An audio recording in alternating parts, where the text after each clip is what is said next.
출두하는 장면이 나옵니다. 이분은 분명히 수억 대의 뇌물을 받아 먹었습니다. 제가 좀 더 과격하게 표현하고 싶지만 아무튼 받아 먹었습니다. 그리고 분명히 죄가 있는 사람인데 전혀 그렇지 않은 것처럼 이 검찰 앞에 이 포토라인에 서서 터트려지는 프레시에 눈을 똑바로 뜨고 카메라를 응시하는 이런 분들이 꽤 많이 계십니다. 이런 분들을 일컬어 우리가 표현하는 말이 있습니다. 뻔뻔하다 그렇게 얘기합니다. 정말 뻔뻔한 사람들입니다. 예. 그런데 오늘 제가 설교하려고 하는 설교의 제목은 당당함입니다. 뻔뻔함과 당당함의 차이를 여러분 혹시 아시겠습니까? 바울은 당당한 삶을 살아갔습니다. 고난이 참 많았고 지금 바울을 둘러싸고 있는 환경은 그를 의기소침하게 하고 주눅들게 할 만한 충분한 상황이었음에도 불구하고 바울은 당당함을 잃지 않았습니다.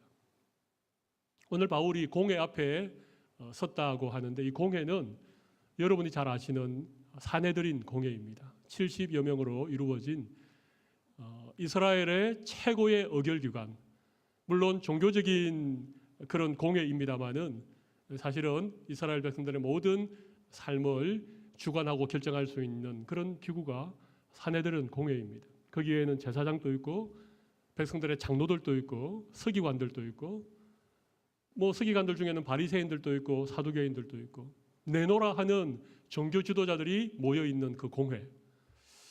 이 공회 앞에 지금 바울이 서게 되었습니다. 바울이 어떤 신분으로 공회 앞에 섰는가 하면 죄수의 신분으로 서게 되었습니다. 많은 사람들이 바울들어 예루살렘에 올라가지 마십시오. 그곳에 가면 결박이라는 말은 손발이 묶이는 걸 말합니다. 결박이 당신을 기다릴 것입니다. 많은 고난을 당하게 될 것이 뻔합니다. 올라가지 마십시오. 그랬는데 바울은 성령의 매임을 받고 예루살렘으로 올라갔다가 결국은 아시아로부터 온 유대인들, 그 격렬한 유대인들이 바울을 붙잡아다가 바울에게 죄도 묻지 않고 그를 심하게 때렸습니다. 그냥 두면 맞아 죽을 것 같으니까 그 당시 예루살렘에 주둔하고 있던 로마의 군대 천부장이 급히 군사를 파견해서 바울을 잡아옵니다. 그리고 바울에게 채찍질을 하여서 이 바울이 무슨 죄가 있는지를 알아보려고 하는데 바울이 한마디 하죠. 네가 로마 시민인 나에게 죄도 묻지 않고 그렇게 채찍질하고 손발을 묶느냐. 그러니까 천부장이 깜짝 놀라서 바울을 그냥 자기 영내에다가 잠시 그렇게 구류를 해 두고 영내에 있는 감옥에 잠깐 가두어 두고 그 다음 날 온 공회를 모아서 이 공회 앞에 바울이 말할 수 있는 변호할 수 있는 그런 기회를 준 것입니다. 이 공회에 나오기 직전까지 바울은 이 손이 밧줄에 묶여 있는 그런 상황이었습니다. 지난밤 감옥 속에서 그렇게 죄수의 신분으로 하루를 지난 그런 상황이었습니다. 바울은 고난을 당했고 억울한 그런 누명을 뒤집었었고 죄인도 아닌데 유대인들로부터 심하게 매를 맞아 있는 그런 상황이었습니다. 그리고 손이 결박에 묶여 있는 그런 상황이었습니다. 물론 공회 앞에 섰을 때에 손에 묶여 있는 밧줄을 풀어서 공회 앞에 서긴 했지만 웬만한 사람이면 이런 상황 속에서 어깨를 펴고 목소리에 힘을 주고 당당하게 말할 수 있는 상황이 전혀 아니었습니다. 근데 오늘 본문 1절을 보십시오. 본문 1절을 보면 이런 말씀이 나오죠. 바울이 공회를 주목하여 이르되, 이게 주목이라는 말은요, 영어로 look straight입니다. 직시하다는 것입니다. 눈을 똑바로 뜨고 그 공회에 모여 있는 대단한 종교 지도자들을 이렇게 쭉 둘러보았다는 것입니다. 고개를 떨구고 어깨를 쭉 늘어뜨린 채 공회 앞에 나온 것이 아닙니다. 그리고 바울이 이렇게 얘기합니다. 여러분 형제들아, 오늘까지 나는 범사의 양심을 따라 하나님을 섬겨노라. 얼마나 대단한 일성입니까? 오늘까지 나는 범사의 내 양심에 따라서 하나님을 섬겼다는 것입니다. 바울의 이런 당당함의 이유가 과연 어디에 있을까요? 우리도 하나님의 백성으로 살아가면서 그래도 믿음을 가지고 살아가면서 때로는 의기소침해지고 때로는 주눅들고 때로는 마음이 물처럼 녹아내리는 일들이 한두 번이 아닌데, 누가 나에게 손가락질만 한번 해도, 누가 나에게 큰 소리만 한번 쳐도, 내 앞에 나보다 잘생기고 나보다 돈 많고 나보다 대단한 사람이 한 사람만 앞에 있어도 그 사람 때문에 주눅드는 인생인데, 어떻게 바울은 이 공회 앞에 이렇게 당당한 모습으로 서 있을 수 있을까? 제가 오늘 본문을 통해서 여러분에게 그 이유를 한 가지씩 좀 설명을 해드리려고 합니다. 지난 한 주간을 돌아보면 여러분의 마음에 좀 주눅든 일이 있었습니까? 세상 앞에 한없이 작아진 내 모습 때문에 화가 나고 이 자리에 앉아 있는 것이 좀 마음이 그렇게 편하지 않은 분들이 계십니까? 오늘 이 말씀을 통해서 바울에게 있었던 그 당당함의 이유들이 우리에게도 당당함의 이유가 될 수 있는 그런 귀한 은혜가 여러분 모두에게 있으시기를 바랍니다. 첫 번째 이유가 있습니다. 같이 한번 읽어보겠습니다. 양심을 따라 하나님을 섬겼기 때문입니다. 바울이 왜 당당할 수 있었는가? 오늘까지 범사에 양심을 따라 하나님을 섬겼다. 이 말 속에서 바울의 당당함의 첫 번째 이유를 찾아볼 수 있습니다. 사도 바울은요, 모든 일에 자기의 선한 양심, 믿음의 양심을 따라 살아왔던 사람입니다. 양심을 속이거나 눈앞에 작은 이익을 위해서 거짓말을 하거나 어떤 위기를 모면하기 위해서 있지도 않은 얘기를 지어내어서 한 적이 없습니다. 그의 양심을 따라 그는 살았습니다. 양심을 속인 일이 없다는 얘기입니다. 이 세상에 많은 것들을 우리 속일 수 있습니다. 부모도 속일 수 있고, 아내도 속일 수 있고, 친구도 속일 수 있습니다. 목사를 속일 수도 있습니다. 그러나 자기 양심은 속일 수 없습니다. 양심을 속이는 것은 아무도 몰라도 자기 스스로 압니다. 근데 바울은 양심을 속이지 않았다. 모든 일에 양심을 따라 그렇게 하나님을 섬겼다라고 얘기합니다. 세상에 많은 사람들이 권력을 쫓아 살아갑니다. 출세와 성공을 위해서 나에게 도움을 줄 만한 사람, 힘이 있는 사람, 이런 사람들을 이렇게 잘 관계를 유지하면서 뭔가 그 사람으로부터 도움을 얻기 원하는 것이 대부분의 우리의 삶의 모습 아닙니까? 근데 바울은 그렇게 사람을 보고 사람을 의지하고 사람을 섬기고 사람 때문에 그렇게 자기 양심을 속인 적이 없다는 그런 고백을 하고 있습니다. 하나님을 양심을 다하여 섬겼던 바울이었기 때문에 그는 당당할 수 있었습니다. 사랑하는 성도 여러분, 당당하게 살기를 원하십니까? 범사의 양심을 따라 하나님을 섬길 수 있기를 바랍니다. 바울이 너무 이렇게 당당하게 얘기하니까 그 산헤드린 공회의 최고의 의장, 최고의 자리에 있는 대제사장이 화가 나서 바울 옆에 있는 사람들에게 명하여서 바울의 입을 치라 그렇게 말했습니다. 그러니까 바울이 뭐라고 그럽니까? 오늘 본문 3절을 보면 이렇게 말합니다. 바울이 이르되 회칠한 담이여 하나님이 너를 치시리로다. 대제사장은 바울의 입을 치라 그랬는데 바울은 하나님이 너를 치실 것이다. 똑같은 말을 그렇게 하고 있는 것입니다. 내가 나를 율법대로 심판한다고 앉아서 율법을 어기고 나를 치라 하느냐. 바울은 너무나도 잘 알고 있었습니다. 산헤드린 공회라고 하는 최고의 자리에 앉아있는 종교 지도자들이 거의 대부분 한 사람도 예외 없을 만큼 다 회칠한 담 같은 인생이라고 하는 것을 알고 있었던 것입니다. 회칠한 담이라고 하니까 조금 해석이 필요하죠.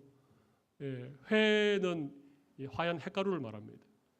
담에다가 하얀색 페인트를 칠해 놓았다고 생각해 보십시오. 얼마나 깨끗해 보입니까? 그런데 그 담 뒤에는 온갖 오물과 쓰레기가 가득 차 있는 것입니다. 그 더럽고 냄새나고 악취가 풍기는 그 쓰레기를 담으로 막았는데 담 앞에다가 하얀색 회를 칠해서 깨끗하게 보이는, 우리 예수님은 실제로 그런 종교 지도자들, 그런 바리새인들을 향하여서 회칠한 무덤이라고 얘기했습니다. 회칠한 무덤. 이스라엘은 무덤을 돌로 막아 놓지 않습니까? 그 돌을 깨끗하게 하얀색으로 칠해놓으면 아무도 모릅니다. 그게 무덤인지 동굴인지. 그러나 그 흰 돌을 걷어내면 그 안에 시체 썩은 냄새가 진동하네. 그게 그 당시 제사장들이었고, 그게 그 당시 종교 지도자들이었고, 대부분 유대인들의 삶이 그랬다는 것입니다. 자기를 속이고 사람을 속이고 양심을 속이고 하나님을 속이면서 예수님께서 외식하는 자들이라고, 겉과 속이 다른 그런 삶을 살아가는 자들이었기 때문에 바울이 회칠한 담 같은 너를 하나님이 치실 것이다. 너가 그 자리에 앉아서 너도 지키지 않는 율법을 따라서 나를 치라고 하느냐. 자기는 율법을 지키지 않으면서 백성들에게 율법의 짐을 지우고 무거운 종교적인 과세를 그렇게 지우고, 그렇지 않아도 로마의 식민 통치 아래에서 신음하는 많은 백성들에게 말이죠, 종교 지도자라고 하는 사람들이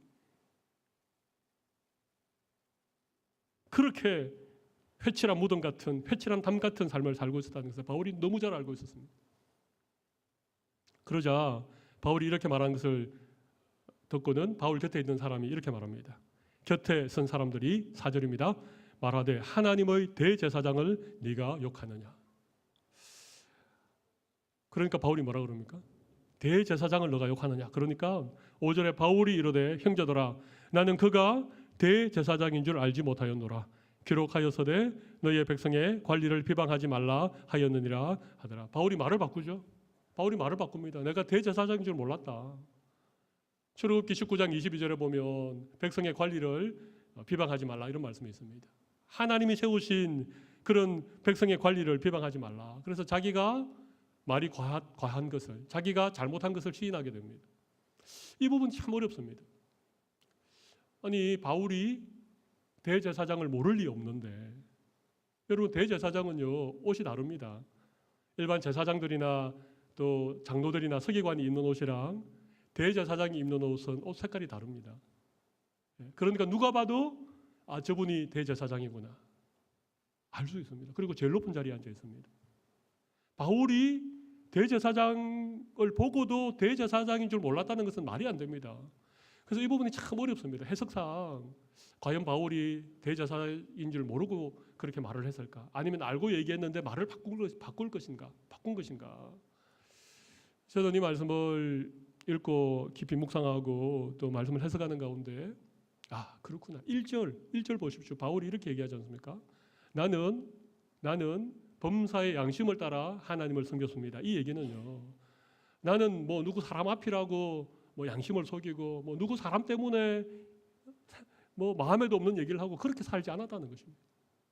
그의 눈에는, 지금 사람들의 눈에는 보이지 않지만 살아계신 하나님을 늘 의식하고 하나님 앞에서 살았기 때문에 사실 사람들 그렇게 보지 않았다는 것입니다. 아마 공회가 모이고 공회원들이 먼저 와 있는데 나중에 이제 대제사장이 이렇게 들어오면 말이죠, 항상 대제사장을 옆에서 호위하는 사람들이 있습니다. 그리고 가급적이면 대제사장 좀 옆에 앉아 보려고 서로 자리를 다투고 가급적 대제사장에게 좀 이렇게 잘 보이려고 하는 그런 일들이 그 당시에도 있었습니다. 사람들의 관심은 다 대제사장에게 있었습니다. 오늘 모임의 최고 높은 사람이 누군지, 오늘 이 모임에 제일 강력한 영향력을 가진 사람이 누군지, 그 사람에게 좀 잘 보이고 그 사람 옆에 가려고 하는 것이 대부분의 사람들의 삶의 모습 아닙니까? 그런데 바울은요 별로 관심이 없었습니다. 한 70명쯤 모였으니까 거기에 누가 대제사장인지는 바울의 관심 밖이었습니다. 저는 그렇다고 생각합니다. 그래서 사실은 대제사장인 줄 몰랐을 가능성이 훨씬 많습니다. 제가 어떤 해석서를 찾아보니까 바울이 말을 바꿨다고 그러더라고요. 바울이 말을 바꾸는데 나는 양심을 따라 평생토록 하나님 섬겼다 그렇게 얘기할 수 있겠습니까? 말을 바꾼 게 아닙니다. 또 한 가지는 바울이 이 주님 만났을 때에 너무 밝은 빛이 그의 눈으로 들어오고 그 밝은 빛 때문에 잠깐 동안 바울이 시력을 잃었습니다. 여러분 기억나시죠? 그리고 그때 너무 밝은 빛 앞에 이렇게 노출이 되었기 때문에 바울은 평생토록 안질이 안 좋았습니다. 바울이 자기 육체의 가시가 자기에게서 떠나가기를 하나님 앞에 간절하게 3번이나 기도했는데 하나님께서는 들어주지 아니하시고 내 은혜가 내게 족하다. 너가 약할 때 곧 강하여진다. 그렇게 말씀하시고는 계속해서 바울은 그런 육체의 가시를 가지고 살았는데 이 육체의 가시가 무엇인가? 학자들마다 다양한 의견이 있습니다만은 상당히 이 일리 있는 것이 무엇인가 하면 바울은 평생 안질병을 앓았을 것이다. 눈병을 앓았을 것이다. 실제로 바울은 시력이 좋지 않았던 것 같습니다. 예, 그래서 바울이 가끔 편지를 쓸 때 본인이 직접 쓸 때는 어떻게 씁니까? 큰 글씨로 썼다 그렇게 말합니다. 작은 글씨는 안 보이니까 글씨를 크게 쓸 만큼 시력이 안 좋았습니다. 그러니까 그 70여 명 모여 있는 그 공회에 대제사장이 앉아 있는데도 바울이 별로 관심도 없었을 뿐만 아니라 그의 시력이 나빠서 못 본 것입니다. 그런데 막 회칠한 담 같은 사람이라고 하나님 너를 치시리라고 그렇게 비방을 했는데 그 사람이 대제사장이라고 그러니까 바울이 또 얼른 자기가 잘못한 것을 인정하는 것입니다. 바울은 당당한 사람이죠. 네, 자기가 잘못한 것을 숨기고 그것을 은폐하고 핑계를 대고 거짓말하는 것이 아니라 정말 자기가 대제사장인 줄 모르고 그 말을 했기 때문에 그 부분은 내가 잘못했다 그렇게 얘기하는 것입니다. 1절에서 5절의 말씀을 우리가 잘 생각해 보면 바울은 정말 하나님 앞에서 자기의 선한 양심, 믿음의 양심을 따라서 살았던 사람입니다. 어떤 사람 때문에, 눈앞에 어떤 이익 때문에, 세상에서 좀 더 출세하고 성공하기 위해서 말을 바꾸고 양심을 속이고 그렇게 산 사람이 아닙니다. 그렇기 때문에 바울은 당당할 수 있었다는 것입니다. 제가 첫 번째 이유를 좀 길게 설명을 했습니다만은 중요한 것은 이것입니다. 오늘 우리도 하나님이 우리에게 주신 믿음의 양심을 따라 하나님 앞에서 살아갈 수 있다면 우리는 늘 당당하게 살아갈 수 있습니다. 당당하게 살아가는 우리 성도님들이 다 되시기를 바랍니다. 두 번째 이유가 있습니다. 두 번째 이유를 같이 한번 읽어보겠습니다. 부활에 대한 소망이 분명했기 때문에 그렇습니다. 부활에 대한 소망이 분명했다는 것입니다. 오늘 6절 말씀 보면 바울이 약간 수세에 몰렸죠. 그죠? 대제사장인 줄 모르고 입을 치라고 했으니까. 그래서 그때 하나님이 바울에게 지혜를 주었습니다. 어떤 지혜를 줬는가 하면 공회에 모인 사람들을 보니까 사두개인도 있고 바리새인도 있는데 이 사두개인과 바리새인은요 그 당시 극과 극이었습니다. 서로 만나기만 하면 서로 막 어르렁거리고 서로 비난하고, 사두개인들은요 굉장히 정치적이고 현실적이고 이 세상에서 뭔가를 이루기 원하는 사람들이었습니다. 그래서 사두개인들은 성전을 맡아서 관리하는 일을 많이 했습니다. 제사장들이 사두개인 출신이 많았습니다. 반면에 바리새인은 종교적이고 좀 영적이고 이론적이고 이런 사람들이었습니다. 바리새인들은 부활도 믿고 천사도 믿고 영도 믿는 데 반해서 사두개인은 그 사후 세계, 영적인 세계를 전혀 인정하지 않았습니다. 그 사실을 바울이 알고 있었기 때문에 바울이 6절에 이렇게 얘기합니다. 여러분 형제들아, 나는 바리새인이요 또 바리새인의 아들이라. 죽은 자의 소망 곧 부활로 말미암아 내가 신문을 받노라. 나는 죽은 자의 부활, 죽은 자의 소망 곧 부활을 믿는다 이렇게 얘기를 하니까 바울이 부활을 믿는다라고 하는 이 말이 사두개인과 바리새인들 사이에 논쟁을 일으킨 것입니다. 서로 막 너무 심하게 다투어서 심지어는 바울이 둘 사이에 찢어질까 싶어서 천부장이 급하게 군대를 보내서 바울을 거기에서 데려옵니다. 여러분 한번 잘 생각해 보십시오. 네, 바울도 한때 바리새인이었습니다. 그리고 그가 6절에 나는 바리새인이요 바리새인의 아들이기 때문에 내가 부활을 믿습니다라고 말한 것은 거짓이 아닙니다. 정말 그랬었습니다. 그는 바리새인이었기 때문에 부활도 믿었고 그가 바리새인이었기 때문에 천사와 영도 믿었던 적이 있었습니다. 그런데 그 믿음은 바리새인이었기 때문에 부활을 믿는 그 부활에 대한 믿음은요 아무런 그의 인생에 힘이 되는 것이 아니었습니다. 그냥 도리적으로 부활을 믿었던 것이죠.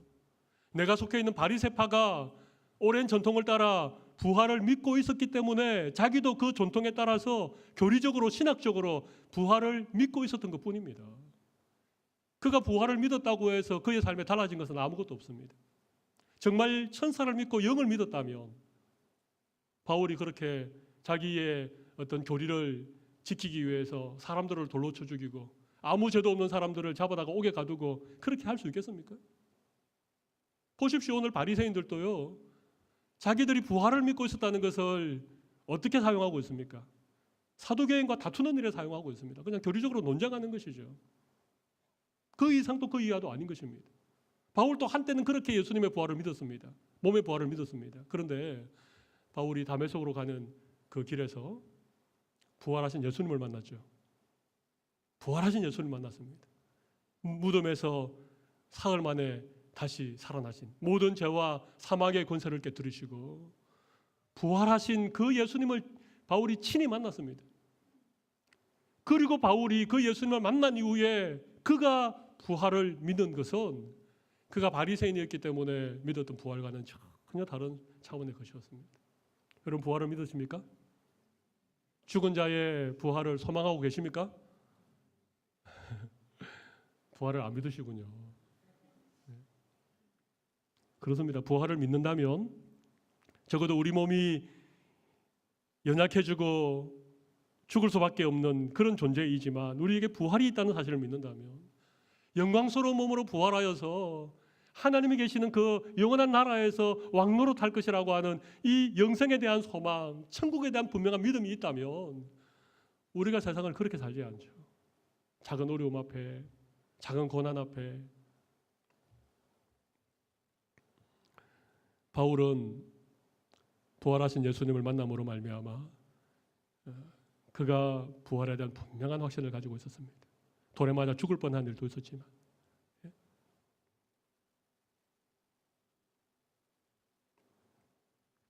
그는 부활을 믿었기 때문에, 몸이 다시 살 것을 믿었기 때문에, 영광스러운 몸으로 일어날 것을 그는 소망했기 때문에 그는 죽음조차 두려워하지 않았습니다. 사람들이 던지는 그 돌을 맞으면서도 그는 다시 훌훌 털고 일어나서 또 다른 성으로 복음 전하기 위해서 담대하게 나아갔던 그런 인생을 살았던 것입니다.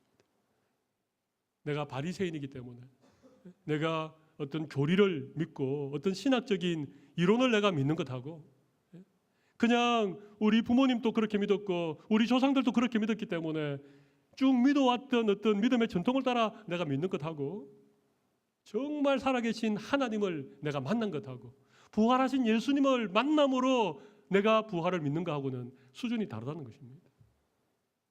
오늘 여러분들 모두가 부활하신 예수님을 정말 만남으로 부활에 대한 소망과 믿음이 분명해지는 귀한 은혜를 주시기를 바랍니다. 우리 예수님은 나는 부활의 첫 열매라고 얘기하셨습니다. 우리 예수님은 부활의 첫 열매입니다. 예수님이 부활하셨다는 것은 예수님을 믿는 모든 하나님의 백성들이 모두 다 예수님처럼 부활할 것을 예수님이 말씀하신 것입니다.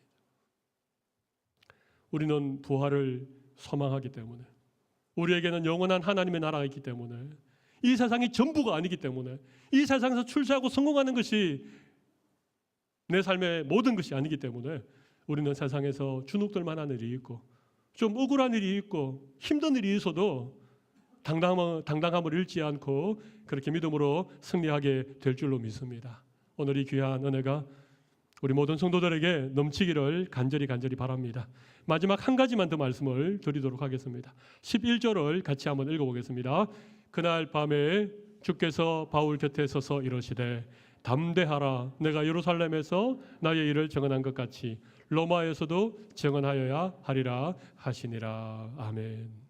바울에게는 꿈이 있었습니다. 사도행전 19장 21절에 보면 바울이 이렇게 얘기하는 게 있습니다. 내가 로마도 보아야 하리라. 내가 로마도 보아야 하리라. 바울은 로마에 참 가고 싶어 했습니다. 로마도 보아야 하겠다는 이 바울의 마음에 로마를 꼭 한번 구경하고 싶다, 로마에 꼭 한번 관광을 가고 싶다, 그런 얘기는 아닐 것 아니겠습니까? 그 당시 세계를 다스렸던 나라는 로마라고 하는 제국입니다. 지중해 전체를 다 다스렸으니까 어마어마한 제국이었는데 그 제국의 심장부가 어디였습니까? 로마입니다. 그 로마 대제국의 수도가 로마입니다. 모든 문화와 모든 정치와 모든 것이 직결되어 있는 곳이 로마였습니다. 그래서 바울은 반드시 로마에 가서도 예수님에 대한 복음을 전해야 되겠다, 그런 꿈과 그런 소원이 있었습니다. 그런데 우리가 로마서를 읽어보면 로마서 1장 15절쯤에 보면 바울이 로마서를 기록하면서 이렇게 얘기합니다. 내가 여러 번 너희에게 가고자 하였으나 길이 막혔다. 사실 바울은요 일찍부터 로마를 가고 싶어 했습니다. 그런데 참 신기하게 길이 막혔습니다. 그러자 바울이 고린도에 머물면서 그가 직접 로마에 갈 수 없으니까 그가 만난 예수님, 그리고 그분의 복음, 예수님의 십자가의 죽음과 부활에 관한 모든 내용들을 편지로 써서 로마에 보낸 편지가 있습니다. 그게 뭐겠습니까? 사도행전 바로 뒤에 나오는 로마서입니다. 16장으로 되어진 우리의 믿는 바 교리가 보석처럼 알라리 담겨져 있는 정말 놀라운 서신서가 로마서인데, 이 로마서를 어떻게 바울이 기록했습니까? 그가 길이 열려서 로마로 쉽게 갔다면 로마서가 우리에게 있겠습니까? 없겠습니까? 없지요. 제가 지난 시간에는 갈라디아서와 야고보서가 왜 우리에게 있는지 얘기를 드렸습니다. 참 신기하지 않습니까? 길이 여러 번 막혔기 때문에, 그가 로마에 갈 수 없었기 때문에 고린도에 머물려서 기록한 것이 로마서고, 그 로마서가 오늘 우리에게 전해져서 이 로마서를 통해서 우리는 믿음의 진수를, 이 신득이의 그런 신앙을 우리가 가지게 되는 것입니다. 그러면 왜, 또 하나의 질문이 있죠. 왜 바울이 이렇게 유대인들에게 붙잡혀서 매를 맞고 죽을 고비를 넘기고 차디찬 감옥에서 그렇게 손발이 묶인 채 그렇게 고생을 하고 있는가? 보십시오. 바울만 내가 음화도 보아야 하리라, 바울에게만 있었던 그런 꿈이 아니었습니다. 오늘 보면 11절 보면 주님이 바울 곁에 서서 이렇게 얘기하시죠. 담대하라, 내가 예루살렘에서 나의 일을 정언한 것 같이. 그 다음 뭡니까? 로마에서도 정언하여야 하리라. 주님도 바울이 로마에 가는 것을 원하셨습니다. 우리 주님도 바울이 로마에 가서 예수 그리스도에 대하여 정언하는 것을 기뻐하시고 그렇게 하기를 원하셨습니다. 바울도 그렇게 소원을 하고 주님도 로마에 가는 것을 기뻐하는데 왜 이렇게 자꾸 길이 막힙니까?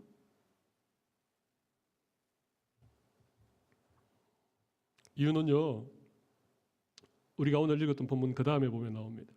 유대인들이 바울을 죽이기 전에는 먹지도 마시지도 않겠다, 그렇게 결사대가 조직되었는데 그 숫자가 40여 명이 되었다는 것입니다. 여러분, 40여 명이 바울을 죽이기 전에는 먹지도 마시지도 않겠다, 그러면서 지금 바울을 죽이려고 혈안에 되어 있습니다. 만약에 바울이 여기에서 풀려나서 좀 편하게 좀 성도들의 가정에 하룻밤 먹고 그 다음에 좀 순적하게 로마로 만약에 떠났다면 어떻게 되었겠습니까? 이 비밀 결사대가 그 예루살렘 성내를 샅샅이 뒤져가지고 바울이 묵을 만한 곳을 다 찾아다니면서 아마 그 밤에 누군가에 의해서 바울이 암살을 당했을지 모르겠습니다. 지금 이 예루살렘 안에 바울의 생명을 안전하게 지켜줄 만한 데가 어디입니까? 천부장이 군대를 거느리고 지키고 있는 이 지금 군대 안에 있는 감옥밖에 없었습니다. 그래서 우리 주님이 바울을 그곳에서 만나주신 것이죠. 바울이 이 상황을 만약에 이해를 못했다면, 만약에 자기가 로마에 정말 가야 되는데 그곳에서 복음을 전하고 싶었는데 길이 막히고 억울하게 누명을 뒤집어서고 감옥 속에 갇혀있는 이런 상황들이 본인에게 이해가 안 됐으면 얼마나 힘들었을까요? 아마 포기했을 것입니다.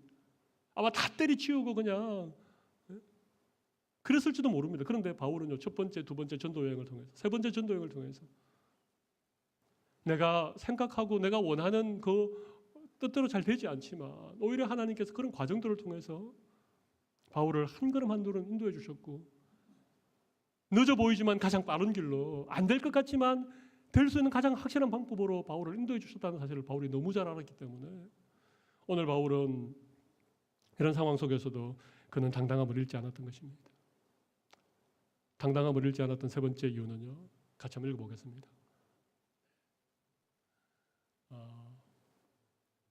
포기할 수 없는 사명이 있기 때문에 그렇습니다. 같이 한번 읽어볼까요? 포기할 수 없는 사명이 있었기 때문에 그렇습니다. 바울에게 포기할 수 없는 사명, 로마도 보아야 하리라.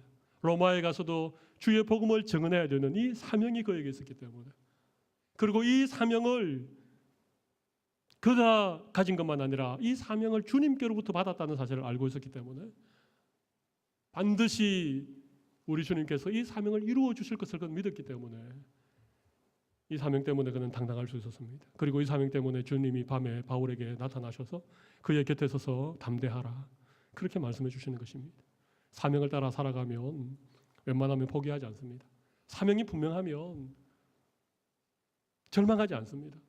정말 나에게 내가 목숨을 걸 만한 그런 사명이 있다면 좀 힘들고 어려워도 그것 때문에 우리가 그냥 주저앉아 버리고 포기하는 그런 인생이 아니라는 것입니다. 여러분에게는 목숨 걸 만한 사명이 있습니까? 주님께로부터 받은 분명한 그런 인생의 소명이 있으십니까? 아니면 세상 사는 것과 똑같이 이 세상에서 잘 먹고 이 세상에서 행복하고 이 세상에서 출세하고 이 세상에서 그냥 성공하는 것이 여러분의 인생의 목표입니까? 저는 오늘 세 가지 이유를 여러분에게 설명을 드렸습니다. 첫 번째는 양심을 따라 하나님을 섬겼기 때문이었던 것입니다. 두 번째 이유는 부활에 대한 소망이 분명하기 때문이라고 했습니다. 세 번째는 포기할 수 없는 사명이 있었기 때문이었다고 했습니다. 여러분들에게 만약 이런 이유들이 있으시다면 여러분들은 우리를 주눅들게 하는 일이 많은 세상 속에서도 당당함을 잃지 않고 그렇게 살아가리라고 생각합니다. 이 시간 여러분 좀 어깨를 좀 쭉 펴보십시오. 어깨를 좀 쭉 펴보시고 뻔뻔하게 살아라는 얘기는 아닙니다. 그죠? 그러나 좀 당당하게 어깨를 좀 쭉 펴고 심호흡을 크게 좀 하시고 그렇게 당당하게 살아가실 수 있는 귀한 은혜를 하나님 우리 모두에게 주시길 바랍니다. 우리 이 시간 가슴에 손을 올려보겠습니다.